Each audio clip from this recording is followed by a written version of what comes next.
Good evening, everyone. You're watching Vintage Motocross Q&A. I'm your host, Joe Abate. Joining me tonight in the studio is Paul Parkinson Sr. We're going to be talking about Replica Motorcycle Parts, Paul Parkinson Sr., and all the wonderful things he's doing for the vintage motocross community. We'll be right back with more Paul Parkinson Sr.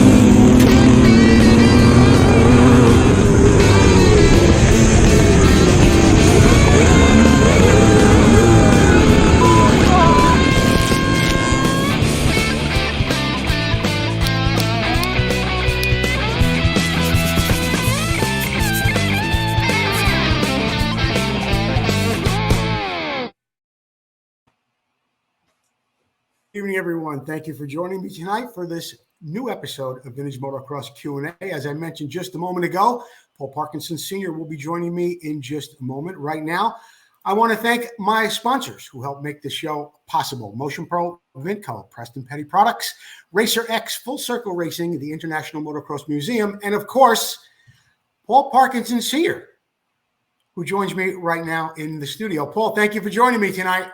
Hey, thank you very much for having me, Joe. Always a great show. Thank you. You've done so much for the vintage motocross community throughout the past couple of years, and you're coming up with some new products now. But for those at home who may not know about 3D printing and how you reproduce parts, can we give them a little background on what that's about? In other words, let me give you an example of some things you've made, and then you could tell us how it's made. Here, yep. This is a chain. This is a chain buffer. Yep. For a Honda 1979 or 78 Honda CR250. Yep. And it's flexible. It's got all the right holes in it wherever your mounting holes and things like that are supposed to be. Looks just like an regular original equipment manufacturer part. Yeah. How do you reproduce that, Paul? So we go back and we hopefully start with a NOS part, and we have great customers who will send us a NOS part and say, "Can you make it?" If not, sometimes we start with what we have. May have a couple of be worn out, this and that, but you can usually figure it out. I mean, you know what it's supposed to look like and the function it's going to do. Sure. The main thing, the first thing we do is look at the application and select the right product. In the case of that chain slider, that's a Michelin rubber polymer that's got a high abrasion resistance. So we put that on there. It's slippery.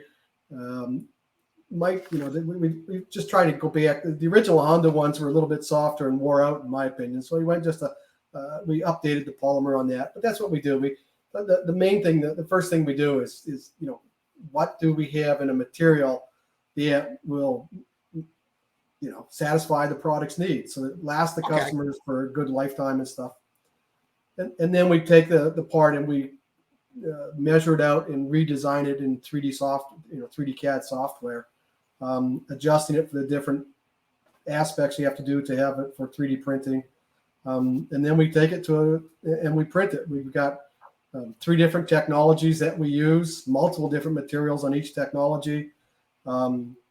We do what's called a fuse deposit model. We do a selective laser, and we do another selective laser with a type of plastic. So, so we're talking about a polymer, a plastic, something that is flexible. But what is very, very different and very, very interesting about Replica Motorcycle Parts and what you're doing, and I don't want to get too far ahead of myself, but we're going to be talking more about it in just a minute, is you're also making things like this. Now, here's a chain guide. Yeah. Now, a chain guide, of course, for those of us who are into this motorcycle world and vintage motocross scene, I mean, that's something that takes quite a bit of abuse. It does have to be made of steel, and somehow you've done it. I've got one right here, and I have some original chain guides as well. This is one of yours, side by side, painted. I can't tell the difference, and I've been looking at this stuff most of my life. Yeah. How do you, so to speak, print I mean, here's what I want to do. I want to simplify it a little bit because this show is also seen out in Long Island, New York, where we've got a growing audience out there, and a lot of them aren't even necessarily motorcycle people, but they seem to take an interest in it. I get emails. What Paul does, in a language you'll understand, is picture a guy frosting a cake with one of those funnel type things where you squeeze it and the icing comes out around that cake. Yeah. It looks like that, except he does it in different materials. He does it in aluminum. He does it in steel. He does it in different polymers and plastics. So for those of you who may not understand the 3D process, it's like that. It's much more complicated, of course, but we're talking about liquefying or making it a semi-liquid material and then molding parts like this. Yeah. It's super fine, and you do it in very tiny little things, but you basically build it up in layers.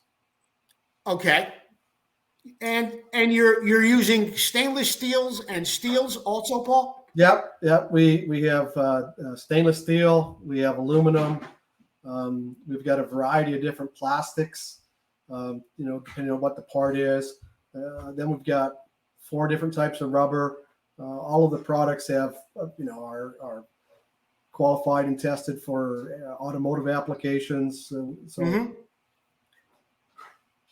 Now you've done a lot with Hondas and some other makes, but another brand, and they're very, very difficult to find parts for, especially soft parts like this.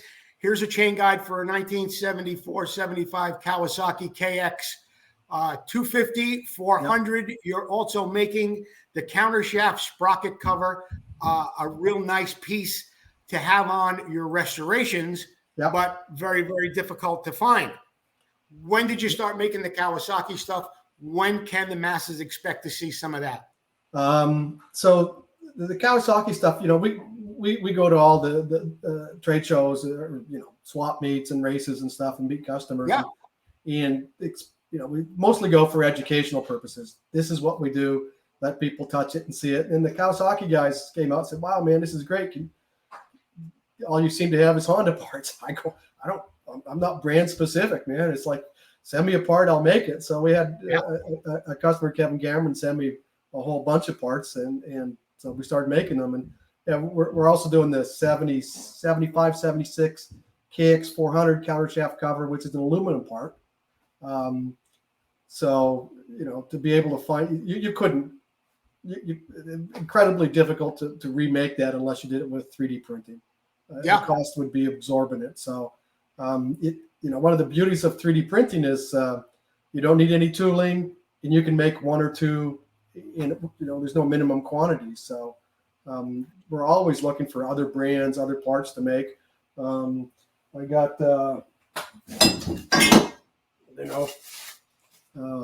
YZ73 YZ250A Kickstarter, which we're going to do next. We're doing that next week. I got some Suzuki parts in the queue. So, okay. Mako parts. I'm working on Makos too. So, yeah. Here's what we're going to do. We're going to take a little break here with one of the segments of our show, and it's called What's It Worth? We're going to run that, and when we come back, we're going to talk about your loaner program, how that works, how people could send in parts to you, and they can get a part back and help the masses, so to speak. We'll be right back with more from Paul Parkinson Sr. and Replica Motorcycle Parts. On tonight's What's It Worth segment, we take a look at a 1981 Yamaha YZ465. This bike was sold early in September in Massachusetts. I'll read you the description and we'll go through the pictures. They say it's been refurbished by the previous owner, with the reported work having been done, including an overbore, rebuilding of the 2-stroke single engine, replacing of the white finished plastic. It also says here that the equipment includes a Tassinarari V-Force 3-reed block. It's got a PFR exhaust, Pro Taper handlebars. It also comes with Moose racing pegs, a gripper seat, European white bodywork with red graphics, black finished sun alloy rims, CST Surge 1 tires.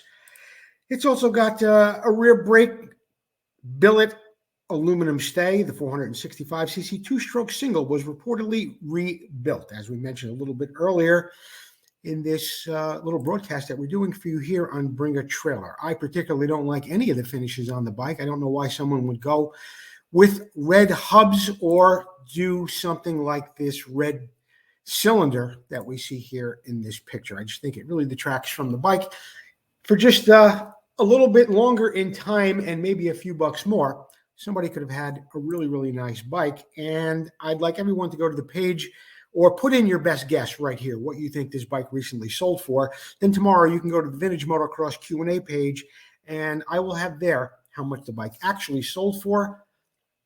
The person who gets closest without going over will get a sticker sheet, compliments of Vinco.com. Vinco, keep the ride going.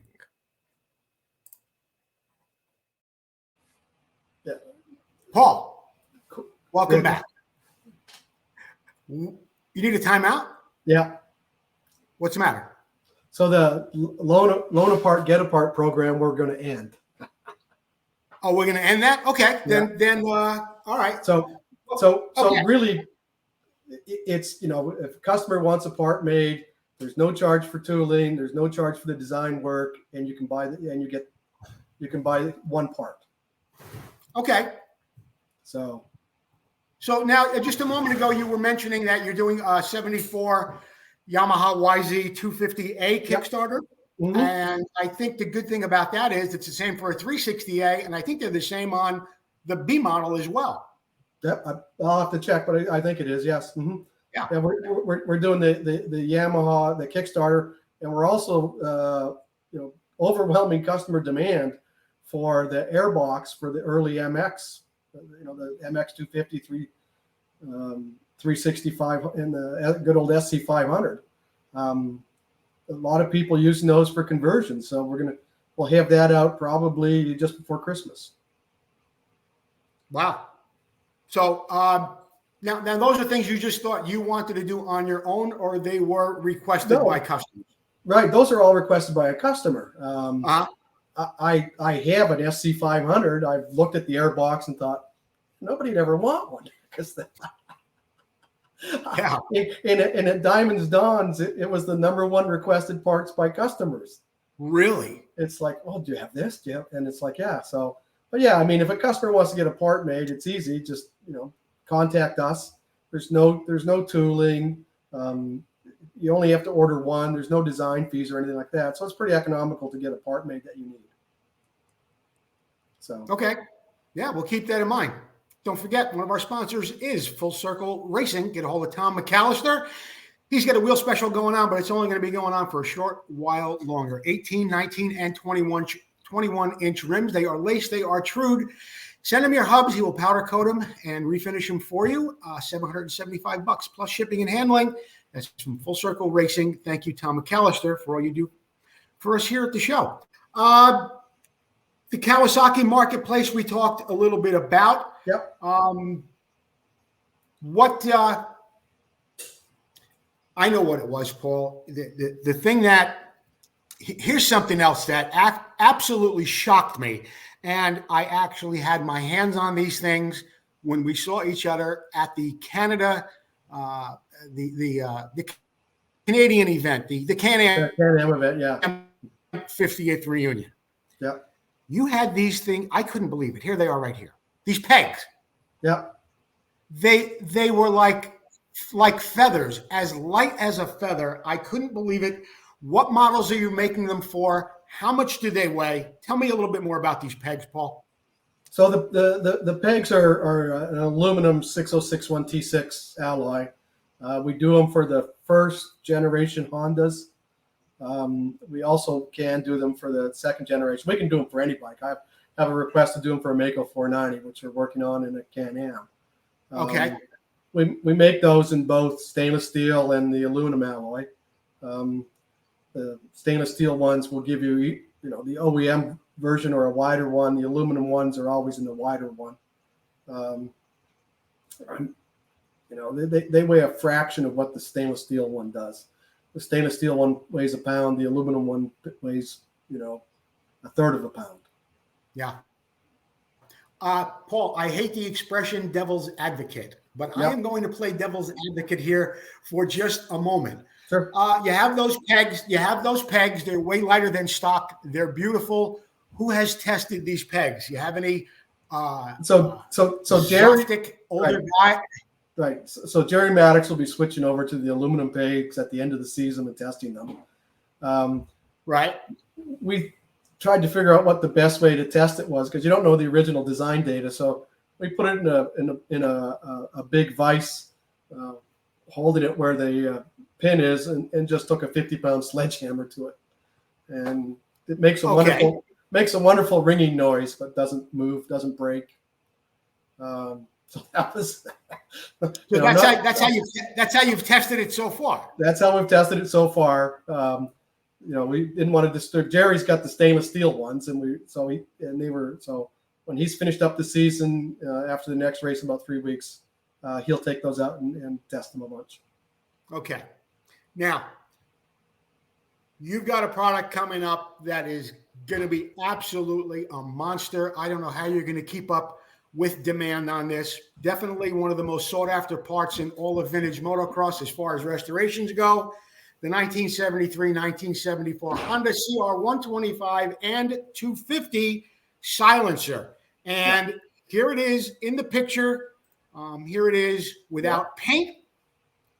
There it is right there in the middle. Again, I haven't had it in my hands personally, but I have had a lot of your other parts here in my shop. And I can't imagine this one being anything less than an absolute perfect replica of what. We spent a lot of time making sure. Like this would go for. Now, before we get into the price, I've got a lot of other questions, but I could tell you right now, the viewers at home,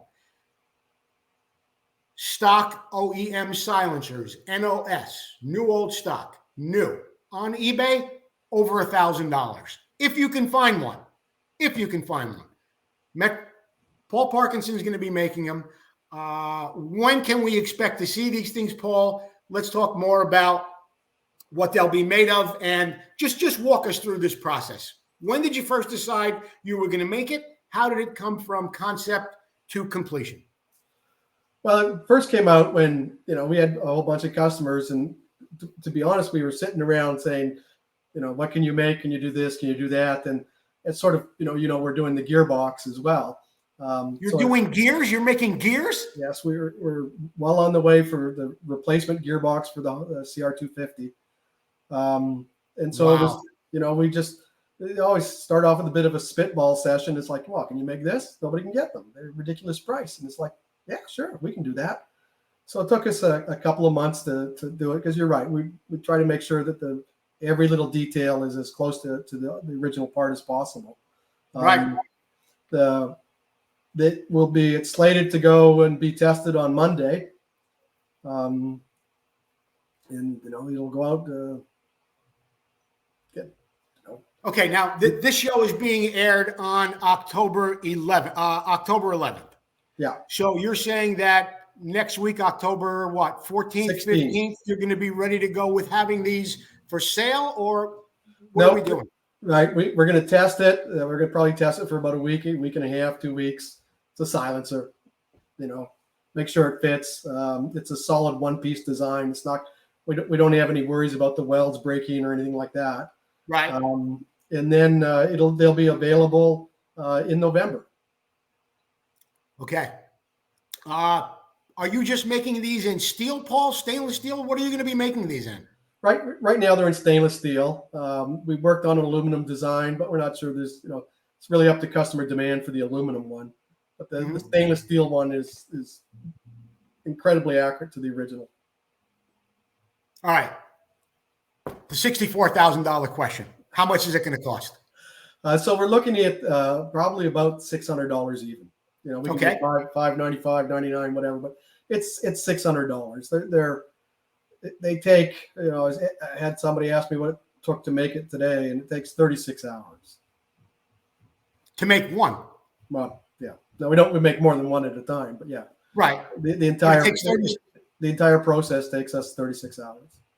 36 hours. Well, I'm going to give a little bit of advice to the the NOS original equipment manufacturer parts hoarders out there who have these silencers for Hondas, I would suggest you sell them right away, because when Paul Parkinson's vintage replica motorcycle part hits the market with these CR250 silencers, you're not going to be seeing 1,000, 1,050 for them anymore. So I would imagine you would want to get on eBay or the marketplace, toot sweet, as they say, and get rid of those things as quickly as you can, because I'll tell you, I can't wait to see it. I really can't.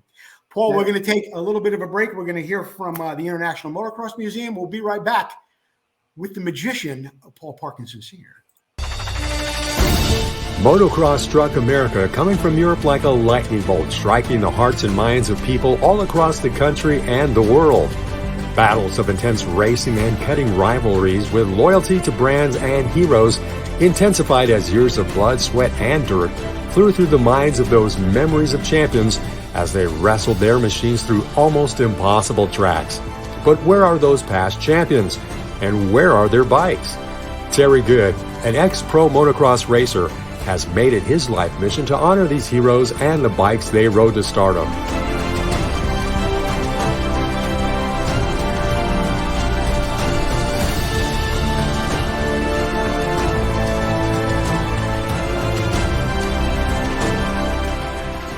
We raced, we rode, we lived and breathed motocross. Go back in time and relive those moments, now preserved for the first time ever in the world's first museum dedicated to the history of motocross. Our new building is in the gate. Help us get a great start and you can be part of history. Go to internationalmotocrossmuseum.org and become a part of our team.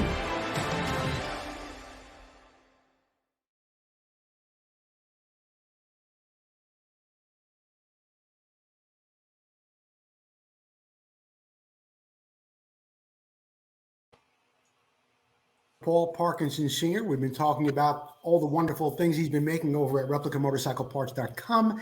And he even mentioned a moment ago that he's going to be making transmission parts. So, Paul, are you just making gears for the CR250 Elsinore, or will you expand that, maybe do some transmissions for other bikes too? We'll do a whole bunch of other bikes. I mean, the gearbox is a project that we're doing with Trine University in Indiana. I got 4 incredibly talented young gearheads. And I mean, when I say gearheads, they show up for a beer and start showing dyno plots. So we're doing that. We're redoing all with the gears and the splines and the forks. And I expect at the Great York event in January, we'll have some of those parts so people can look at them and see. It's really an introduction of a new technology, because we can now get a case hardenable steel. So we can now get the proper alloy to make gears and harden them, heat treat them properly. Right. So once we've got that process down, I've got a lot of Carabella friends that have broken gearboxes. So we'll make any gearbox. I mean, it's really a proof of concept that you can do it, and then we'll do other ones, just like the silencer, the chain guards, and all the rubber parts, and many of the air boxes and stuff like that. We come up with a process and a material, and then we can make it the same type of part on almost any other motorcycle. So we're talking about the lay shaft, the main shaft, everything, or just the gears? Yep. Nope, we're redoing the lane shaft, the counter shaft. We're doing the shifter forks, and we're doing the gears. The only part we're not doing is the shifter drum. Customer input was, hey, we got them. We don't need them. They never really have any. Yeah. Seldom is there a problem with the drum. Another part you came up with for the Elsinores, always a problem area, are the Kickstarter knuckles. There's a nice picture of them right here. And I don't know, is this the same? I think one is for a 74 to 78, and one is for the earlier Elsinore. Paul, what are we looking at right here? Right. So the two Kickstarters side by side is the first generation and second generation Hondas. So 73 to 76, and then 78 to 80. So we have those done. And then the other one is the 73 to 75 Honda, CR125. These parts have worked out beautifully. The detente on them, they clean up whether you put a new lever or a older used lever. They fit perfect. Wow, it's just something incredible. I mean, it's us nerdy engineers go like this, and it literally just, you can hear it click into place. It's beautiful.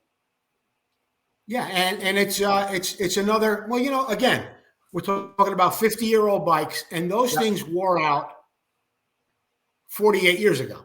It didn't take long for that part to wear out, for that Kickstarter to wear out. So, and as time went on and racing became popular again, they surely have taken a beating. There's very, very few left. And you've really answered the call there one more time. I want to remind everyone that Motion Pro is still running a special for all our Vintage Motocross Q&A viewers. 20% off across the board on everything at Motion Pro except custom cable. So when you check out, put in MP9135. That's MP9135. Get 20% off everything at Motion Pro. Paul, I'm going to put you on the spot here for just a second. You mentioned to me, now we've heard Kickstarters, we've heard silencers, and we've seen them. You're capable of doing that. You're talking about gears. I don't doubt that. We're going to see that come January. I'll be at York. I'm looking forward to seeing you there. Yeah. You told me you're going to make a cylinder, Paul. Yeah. A cylinder. Come on, Paul. Yep. So people combine and take a look at stuff. The rest of the world, or the rest of the motorsports, are way ahead of vintage racing and using additive printing, 3D printed parts. Porsche GT3 race cars are all running on 3D printed pistons. They're running 3D printed titanium connecting rods. So if I found the alloy that we need to be able to do a cylinder, so we're going to start to reproduce some very specific cylinders. And I would imagine, Paul, the sanctioning bodies of race cars and racing in general, they've got to have some real strict rules about the safety and how that part is made. Yeah. And you're building to that quality. Yes. I mean, NASA, the FAA, a number of people have come out with standards on the processing of high-risk parts. And for this certain parts, we follow those standards. We actually, for certain parts, we send out and have that made in a certified location. Wow. And you know what? While we're here talking about it, I want to give the York Swap Meet a little plug. That's coming up January 21st. That is a Sunday, 8 to 3. That is at the York Fairgrounds in York, Pennsylvania. You want to get there. And you know something else you want to do? You want to reserve your space early if you want to sell parts there. They sold out last year. They sold out. So get a hold of Bill Nazarod or Mike Slate. Get ready to go because the York Swap Meet is coming up in January. I'll be there covering all of motorcycle parts. Replica Motorcycle Parts is new gears and who knows what else you might have there by then. We'll have a couple other fun things to show off. I love that show. Bill and that crew do a great show. So we'll have something special. And if I can, for just a minute here, Paul, I just want to show the viewers at home, we've been talking about silencers and cylinders coming up in gears, but, it's the little detail parts like this. This goes over the shift shaft of a CR125. Yeah. You make that. You're restoring a bike. When people know what they're looking at, they like to see stuff like that. Cable guide. This goes on the frame of that bike. Nearly impossible. Actually, they are impossible to find. NOS or even good OEM used condition. Paul's got that. This is one of the biggest, most annoying things to look for when I go to restore a bike, because it seems that anybody that has these in NOS in the bag, and I think these Honda bag and part number people, I think there's a little something going on there. They put them in bags, they put a tag in there, and then they want $15 for a grommet like this. And there are a lot of these grommets on a CR250 and a CR125.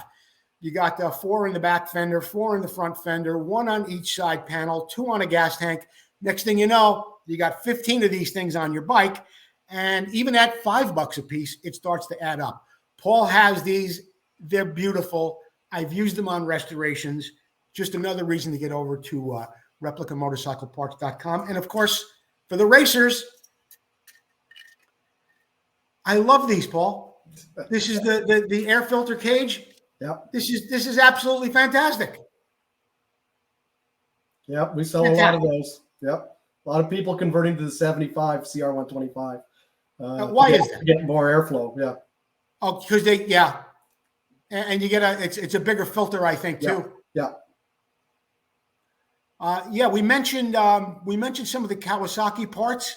You got another one here. I was wondering what this was. You sent me some pictures, but I couldn't quite tell what this was. Is this the top of an airbox or something? Yeah, so that sits on the top of the airbox underneath the seat. So it stops things from underneath the seat and stuff going into the airbox. On the 74, 75 KXs? Yep. What about this guy? So the same model, that one goes over and holds the air filter in place. Yeah. And that's a one where we made it out of stainless steel, and then we made one out of a lightweight polymer. Does perfectly well. Does the job absolutely great, but saves you a bunch of weight. Is this the polymer one right here? Yeah, the black was a polymer one. The black one is the polymer one, and the other one is stainless steel. Yeah, because the original OEM part was steel. Okay. I think we covered this, but of course, here it is. It's the silencer once again for the 73, 74 Elsinores. Did we talk about they're stainless steel and aluminum? Is that what you're going to be making them in? Yeah, they're stainless steel, and we'll have an option for if a customer wants an aluminum one. We can do an aluminum one. You can do an aluminum one special order. Yeah. Yeah. Anything else that we need to know, Paul? I mean, I've got some other things I want to ask you about. I've got a whole box of things here of stuff that you make. This is the 79, 78, 79 CR250. That particular one's a 1 year only 78. Yeah. Oh, 78. 78, 79, 79, 80 were slightly different. Almost impossible to find the 78 ones, but yeah. Yeah. And, when you sent me this one, you sent me this along with it. And this is the original one. Yep. So if you're missing this in your shop, I have it. All right. And it's exact. It's incredible. It's like the Madame Trousseau's wax museum of motorcycle parts. You just can't believe it's not real. I appreciate it. Thank you. We tried. But it is. Did I hear something about radial fin heads, DG type heads? Oh, too much beer one night. Maybe. Customers have asked us. It's like, if you're doing a cylinder, why can't you do the head? And we can. It's a question of when we get cylinders. Cylinders is an engineering challenge, and we came up with a way in order to pull all the data of how the ports are shaped and the angles and all that stuff, so that when we make a replica cylinder, we can go back and say, yeah, this is the same porting. The airflow will match what the original one was. Yeah.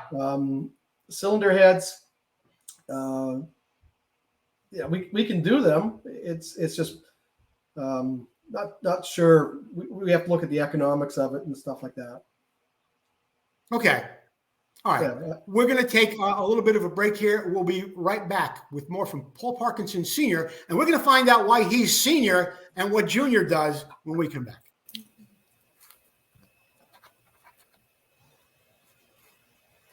In tonight's Moto Showcase, we take a look at a 1970 Harley-Davidson MSR Baja 100. This bike was sent in to us by Lincoln Smith. Lincoln says that this Baja was finished for a friend of his that lived in Colorado. He wanted it pretty close to original as he could get it. The bike came to him in 4 or 5 buckets of parts. This Harley Baja 100, it was a small displacement bike. It was used for off-road. It was put out by Harley-Davidson in Italy by a company called Aramaki at that time. Harley-Davidson owned 50% of Aramaki and was interested in getting into the small displacement off-road motorcycle market. It had limited success, although it did finish a Baja race with a couple of great riders aboard. One of them was Bruce Ogilvie. In the meantime, the job that Lincoln Smith did here on this bike is absolutely outstanding. I know what it takes to restore a Harley Baja. I recently completed one myself, and I can tell you that the fit and finish of everything that Lincoln has done here is absolutely spectacular, from the polishing of the engine cases to the aluminum finishes and the paint. I want to thank Lincoln Smith for sending in this beautiful bike to us. Lincoln, if you get us your address, I will get you a copy of Discovering 6 Days by Keith Geisner. It's a great book. Everybody is really, really enjoying it, and we'd love to get you a copy. Discovering 6 Days by Keith Geisner. Lincoln Smith, thanks for sending the bike in. Get me your address. Now, let's get back to the interview with Paul Parkinson. Vintco, who already has a full line of vintage parts, now has air shocks that are an exact duplicate of the original air shocks so popular in the late 70s. So whether you're looking to build a full racer or museum showpiece, these shocks will give you that incredible 70s look and improve your bike's performance. These new air shocks are fully rebuildable with Vintco rebuild kits, and all shocks are hand assembled in the USA with all new components. Every component is brand new. Just like the originals, our air shocks are adjustable with 2 chambers, high and low pressure, giving you tremendous flexibility for settings of your bike suspension.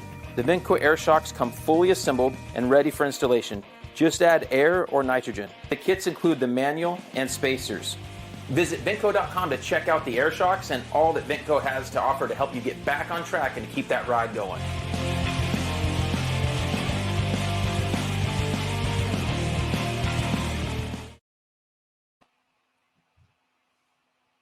Paul Parkinson Sr., Replica Motorcycle Parts.com is their website address.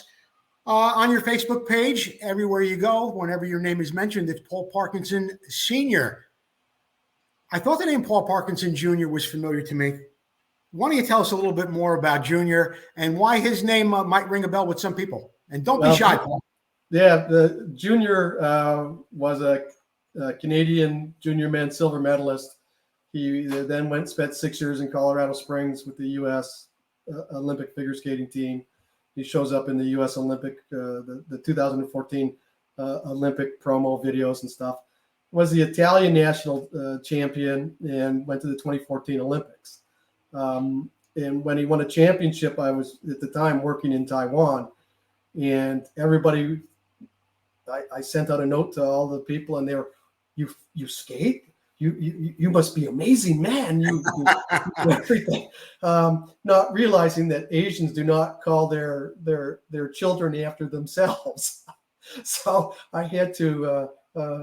He was supposed to take the junior, but he knew Facebook better than me, and I got slapped with the senior just to remind me how old I am all the time. Yeah.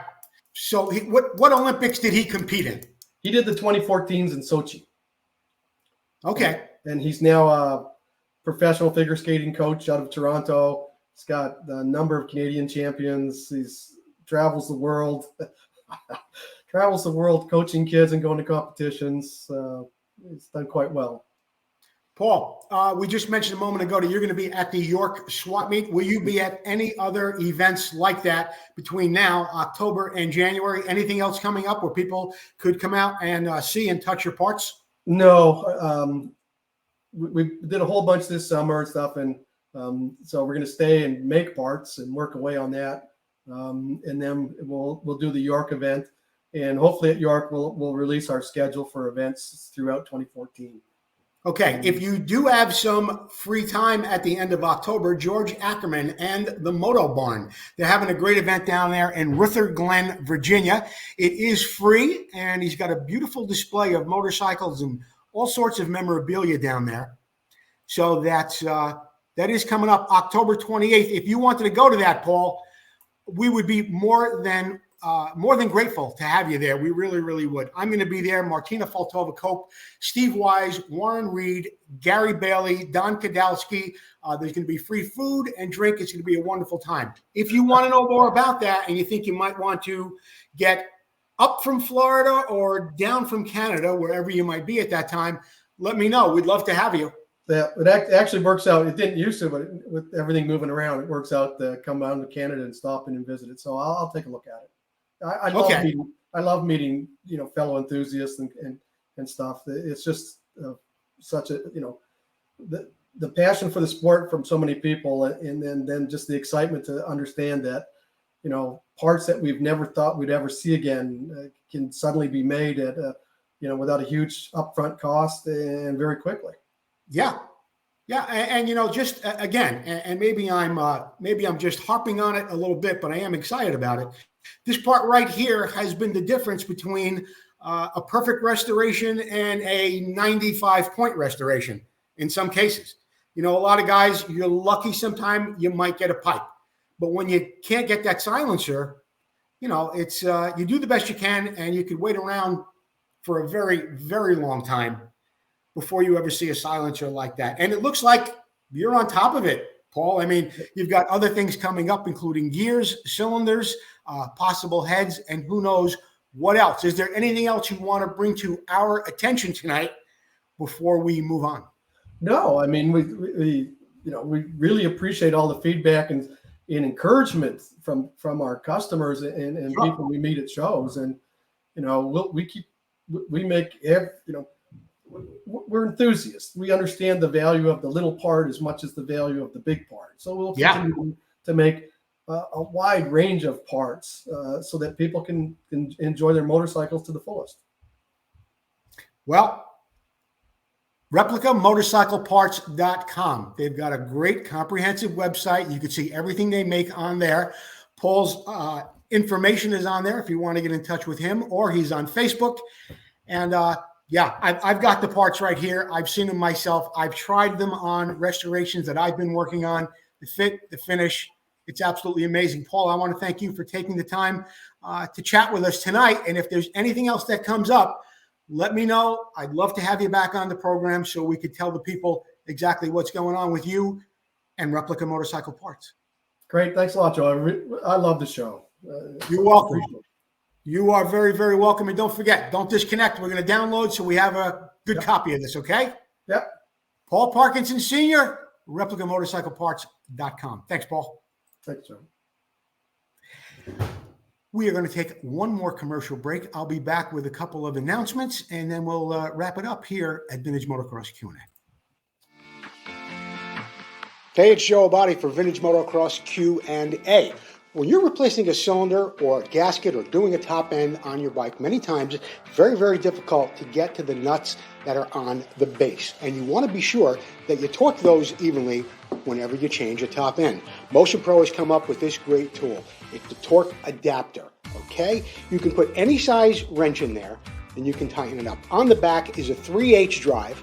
You can put your torque wrench in there, get the wrench on the nut that's on the base of your cylinder, and make sure everything is torqued evenly. This is a great tool. I have one in the shop. We use it all the time.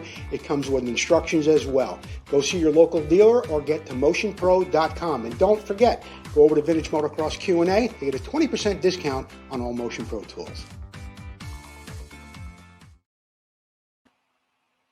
Yeah, we've got the York Swap Meet coming up. We mentioned that a little bit ago with Paul, January 21st. That's a Sunday at the York Swap Meet. Another event I'm really excited about. I will be your MC once again this year at the Langston Annual Bike Show. That is on November 11th. That is in Paris, California. Langston Bike Show. Always a good time. This is my third year going back there, and it's always a lot of fun. Thank you, Mike Chamberlain, for supporting us here at Vintage Motocross Q&A. Mike is a supporter. If you'd like to know more about becoming a supporter of the show, not necessarily a sponsor, you can get a hold of me. It is not as expensive as you think. You'll get some great exposure, and it's a great way to support Vintage Motocross Q&A. Racer X, see our ad in the back of every issue. And don't forget, if you're still looking for a t-shirt, you can get a t-shirt or a hoodie. Follow the link in the show description. Just $19.99 for a t-shirt. Couple of bucks more for a hoodie.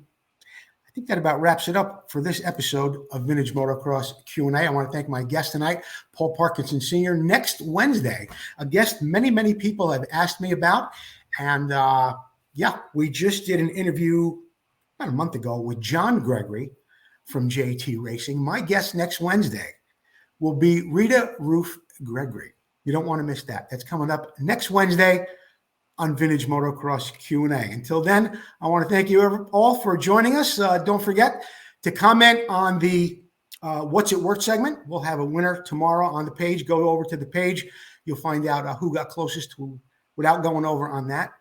Paul Parkinson Sr., ReplicaMotorcycleParts.com. Don't forget them. We'll see you next time on Vintage Motocross Q&A.